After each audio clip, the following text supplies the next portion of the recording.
Welcome to బీజీఎన్ Telugu updates. కావాలన్న పవన్, కేంద్రంలో కొత్త ప్రభుత్వం కొలువుదీరే తంతు పూర్తయింది. వరుసగా మూడోసారి ఎన్డీఏ ప్రభుత్వం ఏర్పాటైంది. దేశ ప్రధానిగా నరేంద్ర మోదీ సహా 72 మంది ఎంపీలు కేంద్ర మంత్రులుగా ప్రమాణ స్వీకారం చేశారు. ఇక ఇప్పుడు ఆంధ్రప్రదేశ్ వంతు. ఏపీలో కొత్త ప్రభుత్వం కొలువుదీరే సమయం ఆసన్నమైంది. ఆ రాష్ట్ర ముఖ్యమంత్రిగా చంద్రబాబు ప్రమాణ స్వీకారానికి ముమ్మరంగా ఏర్పాట్లు చేస్తున్నారు. జూన్ 12న ఉదయం 11:27 చంద్రబాబు ప్రమాణ స్వీకారం చేయనున్నారు. ఈ కార్యక్రమానికి ప్రధాని మోదీ సహా బీజేపీ అగ్రనేతలు, ఇతర రాష్ట్రాల సీఎంలు హాజరయ్యే అవకాశం ఉంది. కేసరపల్లి దగ్గర ప్రమాణ స్వీకార కార్యక్రమానికి అన్ని ఏర్పాట్లు పూర్తి కావచ్చాయి. ఎయిర్పోర్ట్ సమీపంలోని 11 ఎకరాల స్థలంలో ఏర్పాట్లు చేస్తున్నారు.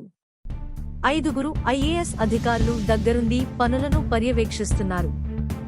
ఏపీ మంత్రివర్గ కూర్పుపై చంద్రబాబు ఫోకస్ పెట్టారు.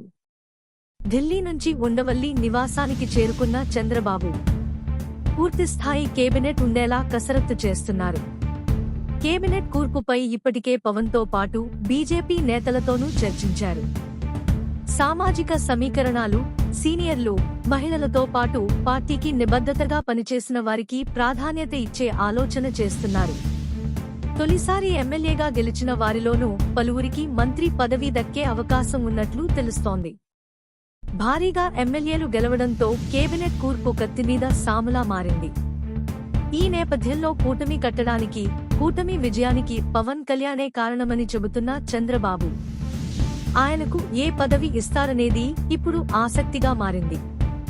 అయితే టీడీపీ వర్గాల్లో జరుగుతున్న చర్చ ప్రకారం పవన్ కళ్యాణ్కు డిప్యూటీ సీఎంతో పాటు కీలక మంత్రి పదవి ఇస్తారని తెలుస్తోంది.